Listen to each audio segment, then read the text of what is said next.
ആനകൾ റെയിൽവേ ട്രാക്കിൽ കയറുന്നത് തടയുന്നതിന് സ്ഥാപിച്ച കേബിളുകളുടെ പരിശോധന നടത്തി. വാളയാർ മാൻ പാർക്കിന് സമീപത്തെ റെയിൽവേ എ ട്രാക്കിലായിരുന്നു പരിശോധന.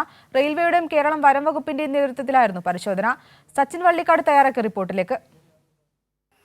റെയിൽവേ ട്രാക്കിലേക്ക് ആന അടക്കമുള്ള വന്യമൃഗങ്ങൾ എത്താതിരിക്കാൻ വേണ്ടി അതിനെ തടയുന്നതിന് വേണ്ടിയുള്ള ഒരു കൃത്യമായ ഒരു സാങ്കേതിക വിദ്യ ഉപയോഗിച്ചുള്ള ഒരു പരിശോധനയാണ് പാലക്കാടും അതുപോലെ തന്നെ കോയമ്പത്തൂർ റെയിൽവേ ട്രാക്കിന് സമീപത്തായി ഇപ്പോൾ നടന്നുകൊണ്ടിരിക്കുന്നത്. അതിൻ്റെ ഭാഗമായിട്ട് തന്നെയാണ് കൃത്യമായി റെയിൽവേയുടെയും വനം വകുപ്പിൻ്റെ ഉദ്യോഗസ്ഥരടക്കം ഇവിടെ എത്തിക്കൊണ്ട് വയനാട്ടിൽ നിന്നും എത്തിയ കുങ്കിയാന വിക്രമിനെ ഉപയോഗിച്ചുകൊണ്ടാണ് ഇത്തരത്തിലൊരു പരിശോധന നടത്തുന്നത്. ഇതിൽ പ്രധാനമായും ഇവർ പറയുന്നത് റെയിൽവേ ട്രാക്കിന് പരിസരത്തേക്ക് ആന അടക്കം എത്തുമ്പോൾ അവിടെ ഈ സിഗ്നൽ ആനയുടെ സിഗ്നൽ ലഭിക്കും. അതിൻ്റെ കാര്യങ്ങളെക്കുറിച്ച് റെയിൽവേയുടെ ഉദ്യോഗസ്ഥർ തന്നെ സംസാരിക്കും.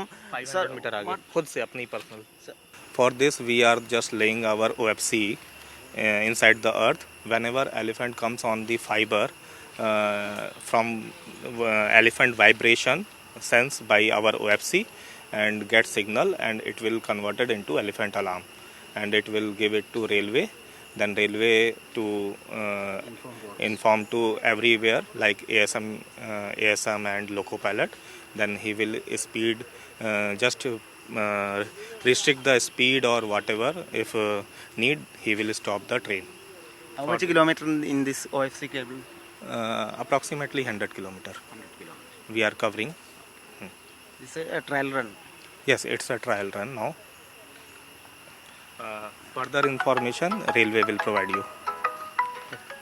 അതായത് ഇത്തരത്തിൽ ആന അടക്കമുള്ള മൃഗങ്ങൾ ഈ റെയിൽവേ ട്രാക്കിൽ എത്തുമ്പോൾ അത് കൃത്യമായി റെയിൽവേ ഓഫീസിലേക്ക് ഇതിൻ്റെ സിഗ്നലും അതുപോലെ തന്നെ മറ്റു കാര്യങ്ങളും ലഭിക്കും. അത് ഉടൻ തന്നെ ഈ പ്രദേശത്തെ ഫോറസ്റ്റ് ഉദ്യോഗസ്ഥരെയും മറ്റ് RRT അടക്കമുള്ളവരെയും അറിയിച്ചുകൊണ്ട് ഈ ആന റെയിൽവേ ട്രാക്കിൽ എത്തുന്നത് തടയുന്നതിന് വേണ്ടി സാധിക്കും. അത്തരത്തിലുള്ള ഒരു കൃത്യമായ പ്രവർത്തനമാണ് റെയിൽവേയുടെയും ഫോറസ്റ്റിൻ്റെയും സംയുക്തമായ രീതിയിൽ ഈ റെയിൽവേ ട്രാക്കുകൾ, അതായത് പാലക്കാടിൻ്റെയും കോയമ്പത്തൂരിന് ഇടയിലുള്ള വാളയാർ, കഞ്ചിക്കോട് തുടങ്ങിയ മേഖലകളിലെ 100 കിലോമീറ്ററോളം വരുന്ന മേഖലയിലാണ് ഇത്തരത്തിൽ കേബിൾ സ്ഥാപിച്ചിട്ടുള്ളത്. അവിടെയാണ് ഇന്ന് വയനാട്ടിൽ നിന്നും എത്തിയ വിക്രം എന്ന കുങ്കിയാനെ ഉപയോഗിച്ചുകൊണ്ട് റെയിൽവേയുടെയും ഫോറസ്റ്റിൻ്റെയും നേതൃത്വത്തിൽ പരിശോധനയും നടന്നത്.